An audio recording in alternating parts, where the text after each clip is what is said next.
Good morning children. आज हम पढ़ेंगे शब्द विचार। एक या एक से अधिक वर्णों का ऐसा समूह जिसका कोई अर्थ अथवा मतलब प्राप्त होता हो उसे शब्द कहते हैं। उदाहरण, न मतलब नहीं, एक वर्ण का शब्द राम, र आ म, राम, यानी कि इन वर्णों से राम बना है। यमुना, य म उ न आ, यमुना।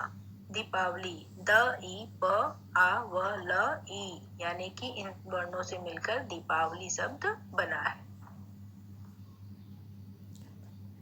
शब्दों को निम्न 4 आधारों पर बांटा गया है: अर्थ के आधार पर, प्रयोग के आधार पर, उत्पत्ति के आधार पर और व्युत्पत्ति के आधार पर। अर्थ के आधार पर शब्दों के भेद। शब्दों के जो अर्थ निकलते हैं उनके आधार पर शब्दों को वर्गीकृत किया जाता है। मूलतः ऐसे अर्थ के आधार पर शब्दों के 2 भेद हैं: सार्थक शब्द और निरर्थक शब्द। सार्थक शब्द वे होते हैं जिनका कोई ना कोई अर्थ होता है, और निरर्थक शब्द वे होते हैं जिनका कोई अर्थ नहीं होता, जैसे हेओ, मेसा, फीमो, फुक्का, लेको, डाम्मा इत्यादि। प्रयोग के आधार पर शब्दों के भेद।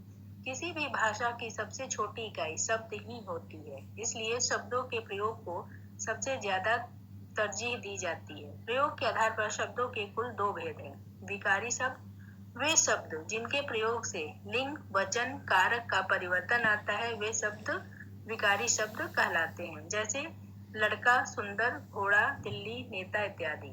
अविकारी शब्द, वे शब्द जिनके रूप में कोई परिवर्तन नहीं होता, ऐसे शब्द अविकारी शब्द कहलाते हैं, जैसे तेज, धीरे, वहां, कब इत्यादि। उत्पत्ति के आधार पर शब्दों के भेद। उत्पत्ति के आधार पर शब्दों के 4 भेद हैं। पहला, तत्सम शब्द। तत्सम शब्द क्या है?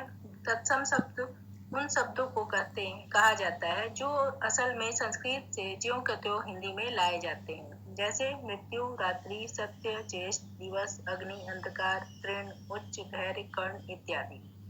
दूसरा, तद्भव शब्द।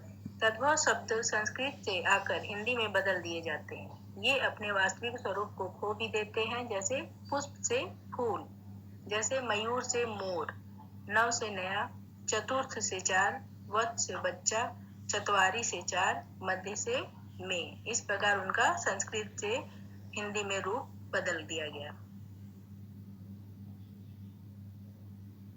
तीसरा भेद है देशज शब्द।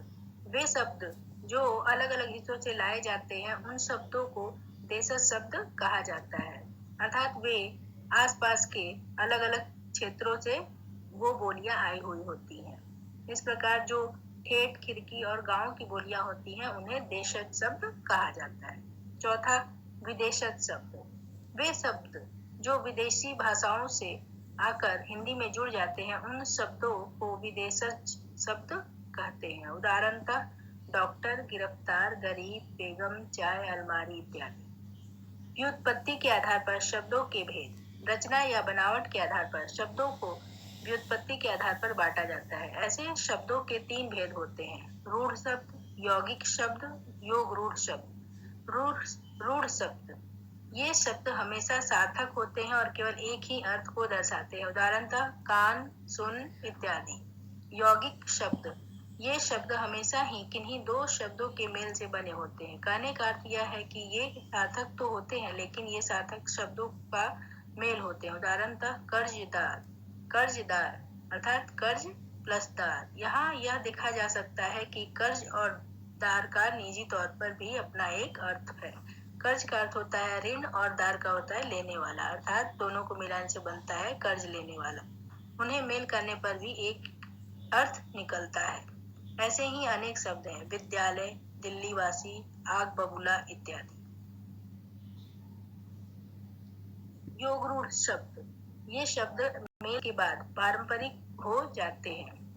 आसान शब्दों में समझा जाए तो ऐसे शब्दों को पारंपरिक तौर पर प्रयोग किया जाता है, जैसे नीरज।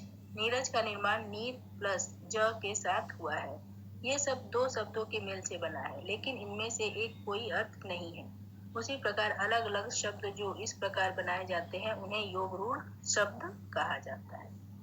इस प्रकार हमने आज शब्द के विभिन्न भेदों को पढ़ा।